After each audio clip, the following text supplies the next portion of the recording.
Aula de revisão, assunto tabela periódica. Temos aqui a nossa tabela periódica. Algumas questões aqui nós temos que saber sobre ela, tá? Primeiro, que ela tem os elementos químicos e são, no total, 118 elementos. Nós temos também na tabela periódica uma ordem crescente de número atômico. O que é isso? Nós começamos aqui com hidrogênio, que é o número 1. Depois, essa sequência é por linha, tá? Então, o outro elemento que tem dessa linha está só lá na família 8A, seria o nélio, número atômico 2. Nós temos aqui o número atômico 3, 4, vem, 5, 6, 7, 8, 9, 10 e assim por diante. Né? Sempre a ordem por linhas, da esquerda para a direita e de cima para baixo as linhas. Então, 118 elementos, número crescente, número atômico crescente, 7 períodos, tá?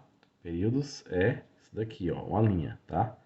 1, 2, 3, 4, 5, 6, 7 períodos a nossa tabela tem. A nossa tabela tem 18 grupos ou 18 famílias. Lembre-se que é na vertical. 1, 2, 3, 4 e assim por diante, tá? Até o 18. Como é que esses grupos são divididos? Família A, que ela está aqui, ó, família 1, 2A. 3, 4, 5, 6, 7, família 8A. Essa família A, ela é chamada de elementos representativos, tá? São 8 grupos neste elemento.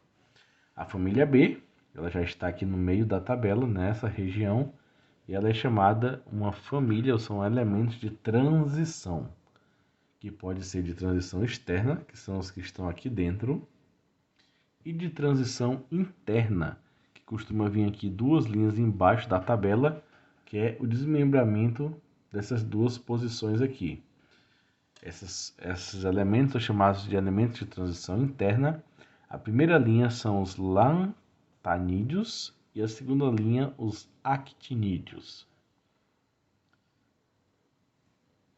Também é importante a gente saber, aqui na tabela periódica, a gente não precisa decorar ela inteira, mas é bom que a gente decore pelo menos os não metais mais importantes, porque isso vai nos ajudar lá na frente, na ligação e também na aula de balanceamento, tá?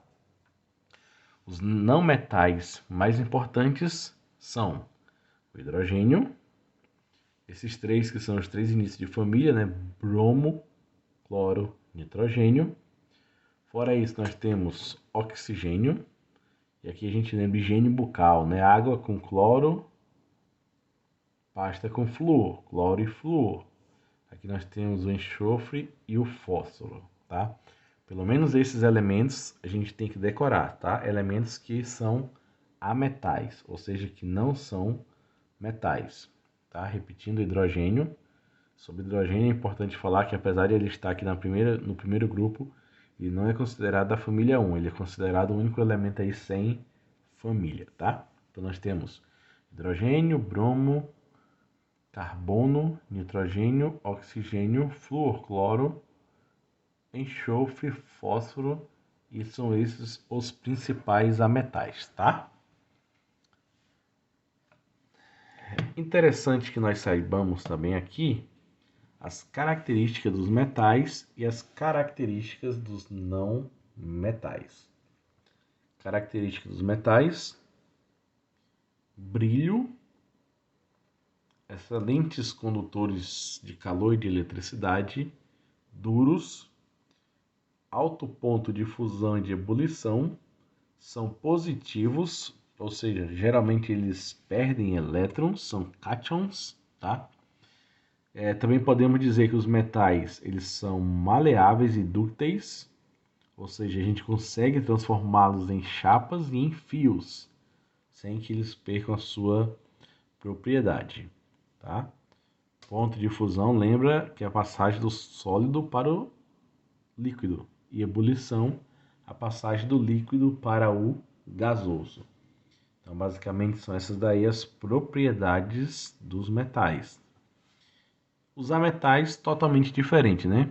Opaco, não conduzem eletricidade ou são baixos ou ruins condutores de eletricidade, possuem baixo ponto de fusão e de ebulição, são negativos, recebem elétrons, são ânions, tá? Com relação aos metais, é importante dizer que todos estão em temperatura ambiente, todos são sólidos, com exceção de um apenas, que é o mercúrio. Todos os demais são sólidos. Esta foi a aula de revisão sobre a tabela periódica.